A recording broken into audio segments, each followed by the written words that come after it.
Assalamualaikum anak-anak, selamat pagi. Untuk materi IPA di pertemuan kelima dan keenam, saya gabung menjadi satu ya. Kita masih pada gerak pada tumbuhan. Untuk kali ini kita akan membahas tentang gerak higroskopis dan gerak esionom. Siapkan alat tulis kalian ya. Dan jangan lupa buku paket IPA. Untuk tujuan pembelajaran kita kali ini, silakan kalian baca secara seksama. Tujuan pembelajaran ini untuk pertemuan kelima dan pertemuan keenam ya.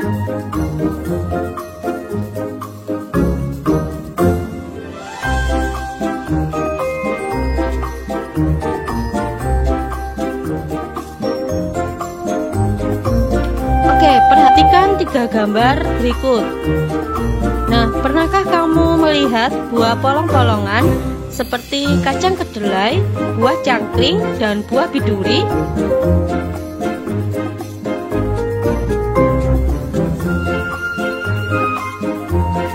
Apabila kamu melihat buah polong-polongan yang sudah tua, kamu akan melihat buah polong-polongan dapat membuka. Bagaimana buah polong-polongan tersebut dapat membuka? Jawabannya adalah ya, ketika buah polong-polongan yang sudah tua itu terjadi perubahan kadar air di dalam sel buah polong-polongan tadi yang secara tidak merata.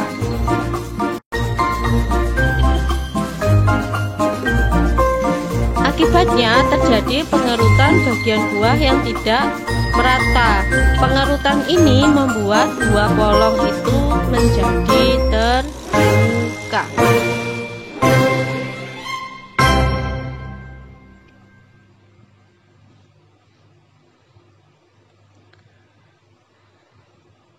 Membukanya buah polong tersebut merupakan salah satu contoh gerak higroskopis. Lalu apa gerak higroskopis itu? Yaitu gerak tumbuhan yang dipengaruhi oleh kadar air. Selain membukanya buah polong-polongan, contoh gerak higroskopis lainnya yaitu membukanya dinding spongarium pada tumbuhan paku. Selesai gerak higroskopis, kita masuk ke gerak esionom. Adalah gerak tumbuhan yang disebabkan oleh adanya rangsangan dari luar tubuh tumbuhan atau di lingkungan sekitar tumbuhan.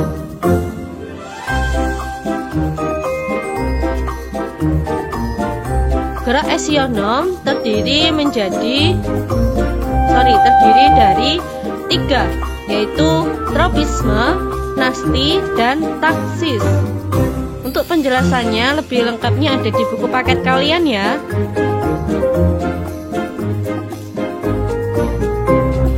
Kita akan membahas tentang gerak tropisme terlebih dahulu. Gerak tropisme yaitu gerak tumbuhan yang arah geraknya dipengaruhi oleh arah datangnya rangsang dari luar.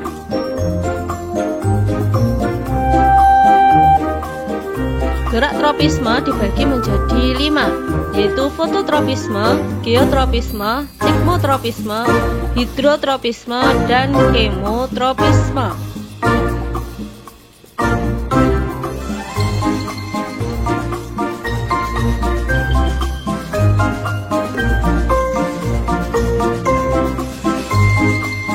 Perhatikan video berikut untuk penjelasan fototropisme.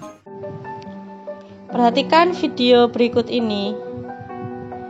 Kalau kalian perhatikan, tumbuhan itu tumbuh mengikuti dari arah datangnya cahaya. Dari manapun arah datangnya cahaya, maka tumbuhan akan selalu mengikuti.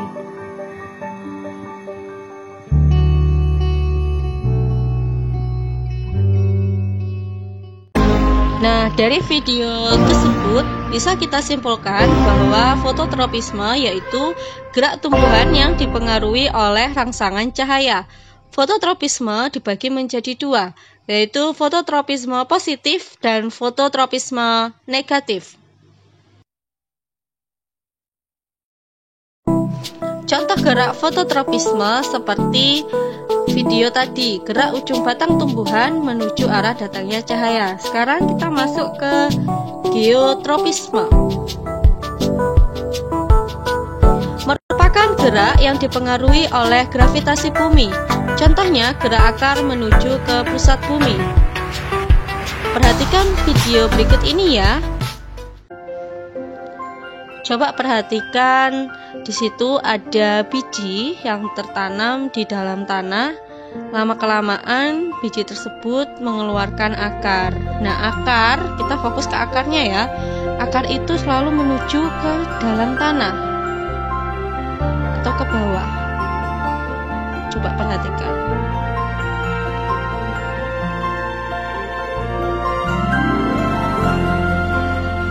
Nah, gerak akar yang selalu menuju ke dalam tanah inilah yang disebut dengan gerak geotropisme. Oke, ada catatan penting di sini, yaitu tropisme positif itu arahnya mendekati rangsangan, sedangkan tropisme negatif arahnya menjauhi rangsangan. Untuk fototropisme itu sama dengan geotropisme negatif, sedangkan geotropisme itu sama dengan fototropisme negatif. Bisa kalian catat di buku catatan kalian ya. Oke, kita masuk ke gerak hidrotropisme dan tigmotropisme.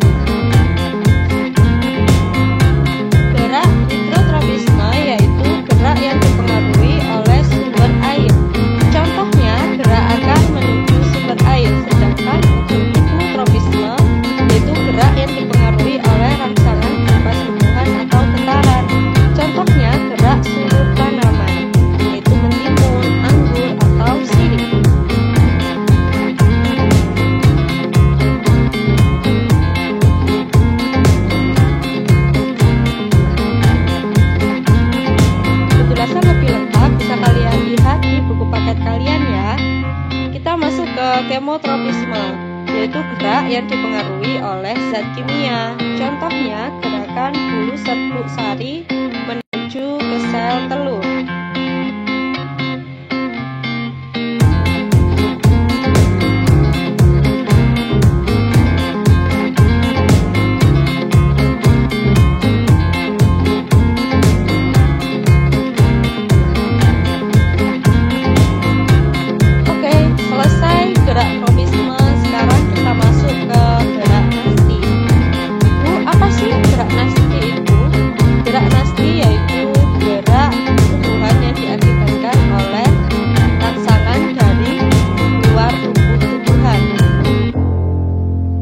Gerak nasti dibagi menjadi 5. Ada fotonasti, ada termonasti, ada tigmonasti, ada niktinasti, dan ada nasti kompleks.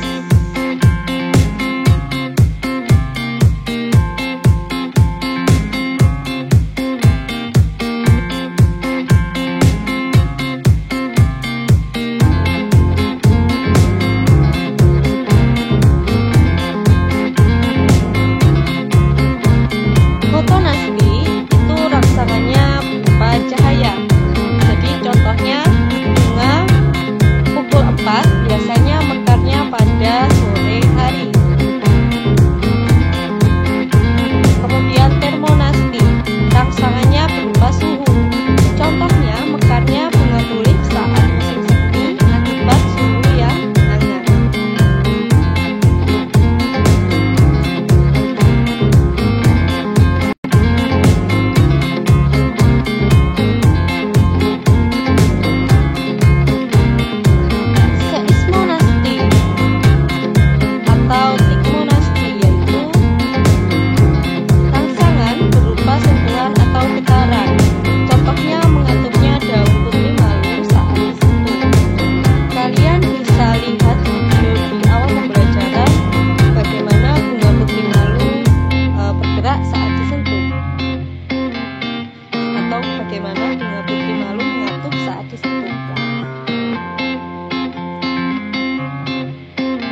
Kamu harus tahu, ketika daun putri malu dikenai rangsangan atau kita sentuh, itu menyebabkan aliran air bagian pada ketiak daun.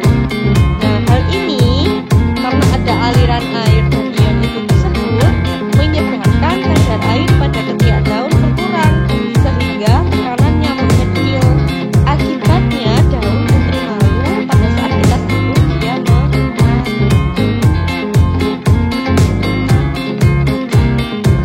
Paham ya?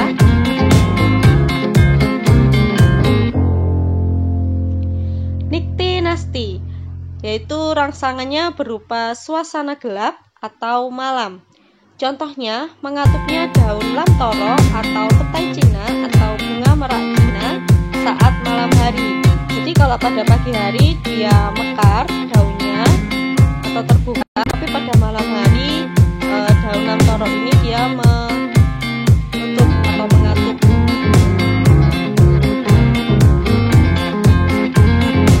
Terakhir, nasti kompleks, yaitu gerakan pada tumbuhan yang diakibatkan oleh beberapa rangsangan. Contohnya, gerak membuka dan menutupnya stomata akibat kadar air, suhu, dan cahaya.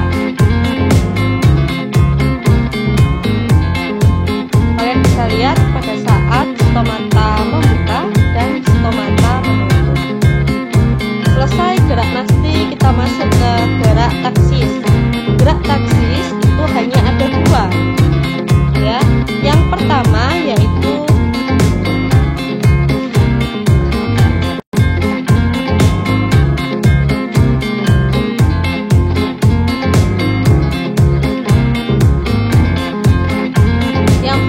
yaitu fototaksis, gerakan yang disebabkan oleh rangsangan cahaya. Contohnya gerak Eugenia viridis mendekati cahaya.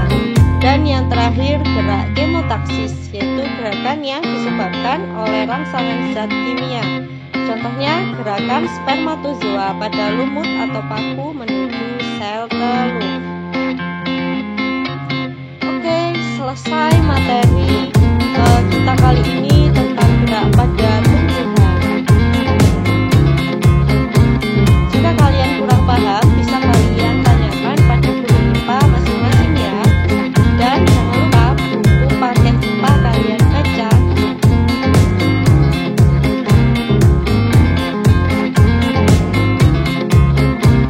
Terima kasih sudah menyimak video pembelajaran saya dari awal sampai akhir. Jangan lupa kerjakan tugas kalian ya. Dan persiapkan diri kalian untuk UH. Good luck semuanya. Wassalamualaikum warahmatullahi wabarakatuh.